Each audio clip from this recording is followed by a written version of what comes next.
నమస్తే అండి, నేను Vani. Welcome to my channel gardening with Vani. Friends, మనము టెర్రస్ మీద చిన్న చిన్న కంటైనర్స్లో రోసెస్ని పెంచుకునేటప్పుడు ఇవి బాగా హెల్తీగా పెరిగి పెద్ద పెద్ద పూలు పూయాలంటే మనం కొంచెం కేర్ తీసుకోవడంతో పాటు మంచి ఫర్టిలైజర్స్ కూడా ఇస్తే మంచి ఫ్లవరింగ్ అనేది వస్తుందండి. అలాగే రోసెస్కి చాలామంది బయట నుంచి రోజ్ మిక్స్ పౌడర్ అలాంటివి తెచ్చి వేస్తూ ఉంటారు. అందులో మనకి కెమికల్స్ అనేది ఎక్కువగా కలిపి ఉంటారండి. ఈ కెమికల్స్ వేసినప్పుడు మొదట్లో మొక్క గ్రోత్ అయితే చాలా బాగుంటుందండి, ఫ్లవర్స్ కూడా బాగా వస్తాయి. కానీ తర్వాత రాను ఏమవుతుందంటే ఈ కెమికల్స్ వలన మట్టి అంత బాగా గట్టిగా అంటే సిమెంట్ లాగా అయిపోతుంది అనమాట. మట్టి బిగుసుకుపోతుంది. అలాంటప్పుడు మొక్క డెవలప్మెంట్ ఉండదు. స్టార్టింగ్ స్టేజ్లో ఉన్న గ్రోత్ మళ్ళీ రాను మనకు కనిపించదు అనమాట. కాబట్టి మనకి ఇలాంటి ప్రాబ్లమ్స్ రాకుండా ఉండాలంటే ఇంట్లోనే హోమ్ మేడ్ ఫర్టిలైజర్స్ మనం అంటే ఫ్లవరింగ్ బూస్టర్స్ అంటారు కదా, అలాంటివి మనము చాలా ఈజీగా తయారు చేసుకోవచ్చండి. అది ఎలా తయారు చేసుకోవాలి, ఎలా ఇవ్వాలి అనేది ఇవాళ వీడియోలో తెలుసుకుందామండి. మీలో ఎవరైనా ఫస్ట్ టైం నా ఛానల్ని చూసినట్లయితే ప్లీజ్ సబ్స్క్రైబ్ చేసుకోండి. అలాగే వీడియో చూసిన తర్వాత లైక్ చేయండి, కామెంట్ చేయడం మాత్రం మర్చిపోకండి. ఇక వీడియోలోకి వెళ్ళిపోదాము.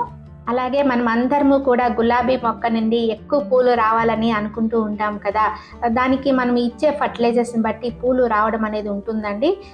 మనము ఎలాంటి టిప్స్ ఫాలో అయితే మన మొక్కలకి బాగా గ్రోత్ వస్తుందంటే, ఏ ప్లాంట్కైనా సన్లైట్ అనేది చాలా ఇంపార్టెంట్. కనీసం అంటే డైలీ 6 to 7 అవర్స్ ఎండ అనేది తగలాలి. కాబట్టి మన మొక్కలు ఎండలో ఉండేటట్లు చూసుకోవాలి. తర్వాత ఎండలో పెరిగే మొక్కలకి నీడలో ఉండే మొక్కలకి చాలా తేడా ఉంటుందండి. ఎండలో ఎక్స్పోజ్ అయితేనే చాలా వరకు మన మొక్కలు డిసీజెస్కి గురి కాకుండా ఉంటాయి. అలాగే మొక్కలు ఎండలో ఉంటే బుషీగా వచ్చి స్టెమ్స్ కూడా హెల్తీగా ఉంటాయండి.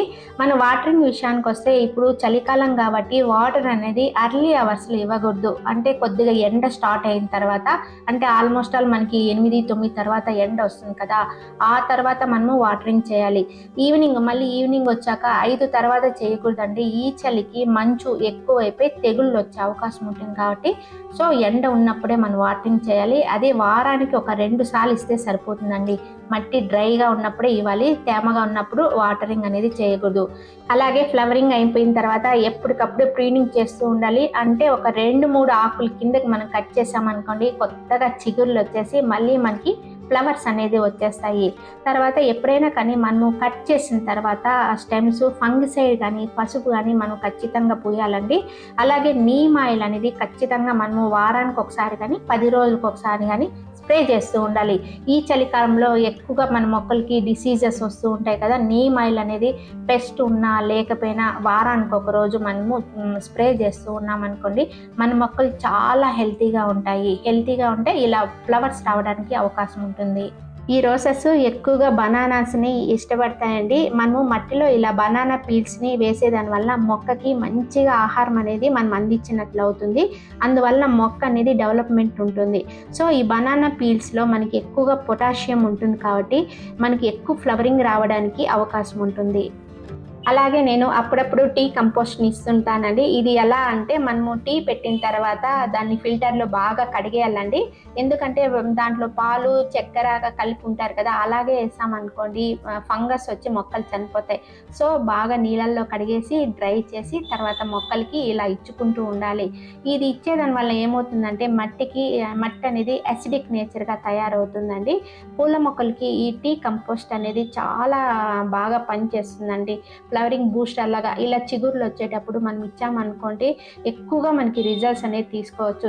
ఇవన్నీ కూడా చూడండి, బనానా పీల్స్ కానీ టీ పొడి కానీ ఇవన్నీ మనం తిని పడేసే వస్తువులతోనే మన గార్డెన్లో అన్ని మొక్కలకి ఇచ్చుకున్నాం అనుకోండి, పూలు అనేది విరగబూస్తాయి అన్నమాట. ఇలా మొగ్గలు పూలు స్టార్ట్ అయిన టైంలో మనం ఇలాంటివి ఇచ్చామనుకోండి, ఎక్కువ ఫ్లవర్స్ అనేది వస్తాయి. మనం వారానికి ఒకసారి ఇస్తే సరిపోతుందండి. ఇవన్నీ ఆర్గానిక్ కదా, మనం బయట తెచ్చినవి ఏం కాదు, ఆర్గానిక్ కాబట్టి వారానికి ఒకసారి ఇస్తే సరిపోతుంది. ఇలాంటి కేర్ తీసుకుంటున్నా ఇంకా చాలా మంది మాకు మొగ్గలు రావడం లేదండి, ఒకవేళ మొగ్గలు వచ్చినా ఎల్లో అయిపోయి రాలిపోతున్నాయి, పూలు కూడా పెద్ద సైజులో పూయడం లేదు అని అంటూ ఉంటారండి. అలాంటి వాళ్ళ కోసం ఒక మంచి ఫర్టిలైజర్ అయితే చూద్దామండి. అది ఎలా తయారు చేయాలో ప్రాసెస్లోకి వెళ్ళిపోదాము. ఫస్ట్ నేను ఎప్సమ్ సాల్ట్ అనేది తీసుకుంటున్నాను. ఇది మనకు మొక్కల గ్రోత్ అయితే చాలా ఎక్కువగా యూజ్ అవుతుందండి. తర్వాత అయితే మస్టర్డ్ కేక్ తీసుకుంటున్నానండి. ఇందులో మనకు నైట్రోజన్, ఫాస్ఫరస్, పొటాషియం ఎక్కువగా ఉంటుంది కాబట్టి మనకు మొక్కలకైతే చాలా చక్కగా అయితే యూజ్ అవుతుందండి. ఇది 3 స్పూన్స్ వేసానండి. మన ఇంట్లో వేరే మొక్కలకు కూడా ఇది యూజ్ చేయొచ్చు. మన ఇంట్లో ఉన్న మొక్కల్ని దృష్టిలో పెట్టుకొని మనం ప్లాన్ చేసుకోవాలి. తర్వాత ఎప్సమ్ సాల్ట్ అనేది నేను 2 స్పూన్స్ తీసుకుంటున్నానండి. మనకి మస్టర్డ్ కేకు, ఎప్సమ్ సాల్ట్ అనేది అమెజాన్లో అందుబాటులో ఉన్నాయండి. లేకపోతే నర్సరీస్లో కానీ పెద్ద పెద్ద నర్సరీస్లో కానీ అమ్ముతూ ఉంటారు. అప్పుడు మనం తెచ్చుకుంటే సరిపోతుంది. ఇవన్నీ మన మందార మొక్కలకి, రోజెస్కి అన్నిటికీ అప్లై చేయొచ్చండి. ఫ్రూటింగ్ ప్లాంట్స్కి, వెజిటేబుల్ ప్లాంట్స్కి, ఫ్లవరింగ్ ప్లాంట్స్కి అన్నిటికీ అయితే రిజల్ట్స్ బాగుంటుంది. అప్పుడప్పుడు మనం ఇలా తయారు చేసి మొక్కలకి ఇచ్చేస్తూ ఉండాలి. ఇది వేపపిండి అండి. ఈ వేపపిండి ఇచ్చేదాని వల్ల మనము మొక్కను తెగుళ్ళ నుంచి అయితే కాపాడుకోవచ్చు అండి. అప్పుడప్పుడు మనము వేపపిండిని నీళ్ళలో డైల్యూట్ చేసి కూడా ఇస్తూ ఉండొచ్చండి. ఇవన్నీ మనం ఇప్పుడు కలుపుకున్న మిశ్రమాన్ని అన్నింటినీ బాగా కలిపేస్తున్నాను. తర్వాత మెటా పవర్ అండి, ఇది కానీ అమెజాన్లో తెప్పించుకున్నాను. ఇది మనకు చీమలు, పురుగులు అలా మన మొక్కలకి రాకుండా ఉండడానికి నేను ఇది కలుపుతూ ఉన్నాను. మనము దీన్ని సాయిల్ మిక్స్ తయారు చేసుకుంటాం కదా, అప్పుడు కానీ మనము డైరెక్ట్గా సాయిల్ మిక్స్లో కానీ కలిపేయచ్చండి. చెదుల నుంచి, చీమలు, ఇలా పురుగులు ఇలాంటి వాటి నుంచి మన మొక్కల్ని సేవ్ చేసుకునేదానికి మెటా పవర్ అనేది బాగా యూజ్ అవుతూ ఉంటుంది. ఇవన్నీ కలిపి బాగా కలిపేసి మన మొక్కలకి అయితే కొద్ది కొద్దిగా అయితే ఇప్పుడు ఇచ్చేద్దాము. నేను ప్రతి ప్లాంట్కి ఇట్లా యూజ్ అండ్ త్రో వాటర్ బాటిల్స్కి పైన అట్లా కట్ చేసి పెట్టేస్తానండి. కింద మనకు మూత ఉంటుంది కదా, మూత తీసేస్తాను అనమాట. ఎందుకంటే నేను ఈ హోల్లో అంత కిచెన్ వేస్ట్ అంతా అలా పెట్టేస్తూ ఉంటానండి. మనం వాటరింగ్ చేసినప్పుడు ఆ కిచెన్ వేస్ట్ అంతా కుళ్ళి కింద మనకి చెట్టు లోపలికి అంతా వెళ్ళి మంచిగా కంపోస్ట్ తయారైపోతుంది. దానివల్ల మనకు వానపాములు చూడండి ఎంత బాగా తయారైనాయో. కింద మన మట్టిలో ఉండే వానపాములు అంతా వచ్చి కిచెన్ వేస్ట్ని తింటూ మంచిగా మనకు వర్మి కంపోస్ట్ని తయారు చేస్తాయి. కాబట్టి మీరు ఎవరైనా కానీ ఇలా పెద్ద పెద్ద కంటైనర్స్లో ఇలా వాటర్ బాటిల్స్, ఏదైనా చిన్న చిన్నవి డబ్బాలు కానీ ఇలా కట్ చేసేసి పెట్టేసి డైలీ వచ్చే కిచెన్ వేస్ట్ మనం వేసేసామనుకోండి, మంచిగా కంపోస్ట్ అవుతుంది. మనకు అర్త్వామ్స్ తయారవుతాయి, వర్మి కంపోస్ట్ తయారవుతుంది. సో ఫర్టిలైజర్ ఇచ్చిన తర్వాత వాటరింగ్ చేయాలి. కాబట్టి నేను వాటర్ బదులు ఏం చేస్తున్నానంటే, ఇది ఉల్లిపొట్టు నానబెట్టిన వాటర్ అండి. ఒక 2 రోజులు అంతా ఉంచేసాను. బాగా అంటే 1 లీటర్కి 5 లీటర్ వాటర్ని వేసి డైల్యూట్ చేశాను. సో ఇప్పుడు మనము ఈ ఫర్టిలైజర్ని ఇచ్చేద్దాం. వాటర్ బదులు ఇలాంటి ఉల్లిపొట్టు ఫర్టిలైజర్ని ఇచ్చేద్దాం. ఇలాంటి ఫర్టిలైజర్స్ మనము మందార మొక్కలకే కాదండి, రోసెస్ కానీ, చామంతి ప్లాంట్స్కి కానీ, అన్ని ఫ్లవరింగ్ ప్లాంట్స్కి ఇచ్చిన ఇంత రిజల్ట్స్ అనేది మనం తీసుకోవచ్చు. ఈ వాటర్ అనేది మొక్క సైజుని బట్టి ఇవ్వండి. చిన్న కంటైనర్ అయితే కొంచెం ఇవ్వండి, పెద్ద కంటైనర్ అయితే కొంచెం ఎక్కువగా ఇవ్వండి. ఎందుకంటే ఎక్కువ పోసినామనుకో వాటర్ కింద పోయి వేస్ట్ అవుతుంది. కాబట్టి మొక్క పీల్చదగినంత ఇస్తే సరిపోతుందండి.